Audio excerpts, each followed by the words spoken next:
নমস্কার বন্ধুরা, লাবণী কিচেনে আপনাদের সবাইকে স্বাগত। আজ আমি একটি নতুন রেসিপি আপনাদের সাথে শেয়ার করব। কিভাবে তালের বড়া বানাই। আমি আজ তালের বড়া বানাবো, আর ভিডিওটি আশা করি আপনাদের খুব ভালো লাগবে। আমি তাল একটা ছেনে নিয়েছি, নিয়ে নদ নিয়েছি, একটা গামলার মধ্যে নিয়েছি, নিয়ে আমি চালের গুঁড়ো দিচ্ছি 1 বাটি। তারপরে দেব আটা 1 বাটি,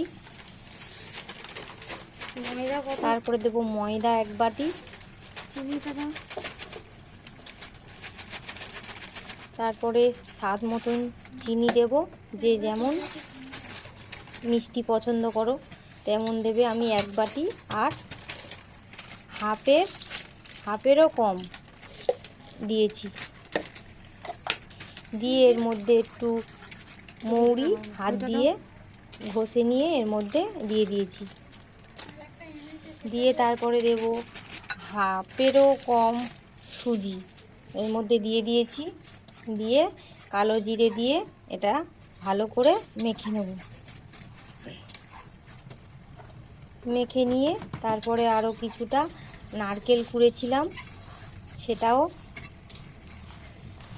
এর মধ্যে দিয়ে দেব। নারকেল গুঁড়োটা,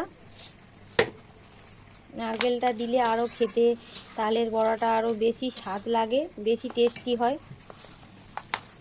আমি ভালো করে এটা মেখে নেব।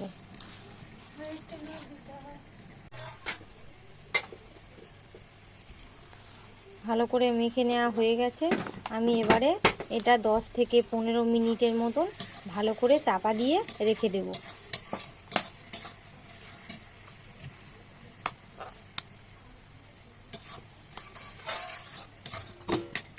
এদিকে আমি উনুন জ্বালিয়ে দিয়েছি, আর উনুনে কড়াইও বসিয়ে দিয়েছি। তেল অনেকটা প্রায় গরম হয়েই গেছে। আর আমি যেটা বড়া করব বলে মেখে রেখেছিলাম সেটা আমি এবারে খুলে আরও একটু হাত দিয়ে ভালো করে মেখে নিচ্ছি। এটা যতটা ভালো করে হাত দিয়ে মেখে নেবে বড়াটা তত ভালো লাগবে খেতে, আর তত ফুলবে।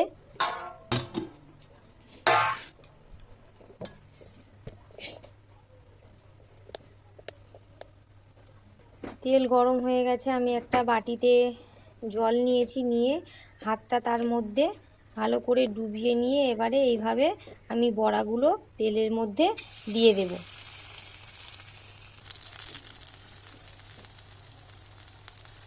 আর বড়াগুলো একটু অল্প আঁচেই ভাজতে হবে, তবে এটা খেতে বেশি ভালো হয়। আমি উনুনে অল্প জাল দিয়েছি, এই সময় জালটা কম রাখতে হবে। আর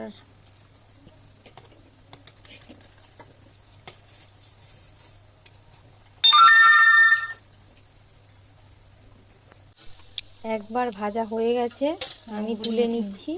বেশি লাল লাল করবে না, তাহলে খেতে তালের বড়াটা তিতকুড়ি লাগে। একটু হালকা হালকা লাল হয়ে আসলে সেইভাবে তুলে নিতে হবে। আমি আরও একটা এইভাবে ভেজে নিলাম, ভাজা হয়ে গেছে। দেখুন এইভাবে বেশি লাল করবে না, তাহলে পুড়ে যায়, গেলে তিতো লাগবে খেতে। ভাজা হয়ে গেছে, ভালো করে নেড়েচেড়ে এবারে আমি এটা ফের তুলে নেব।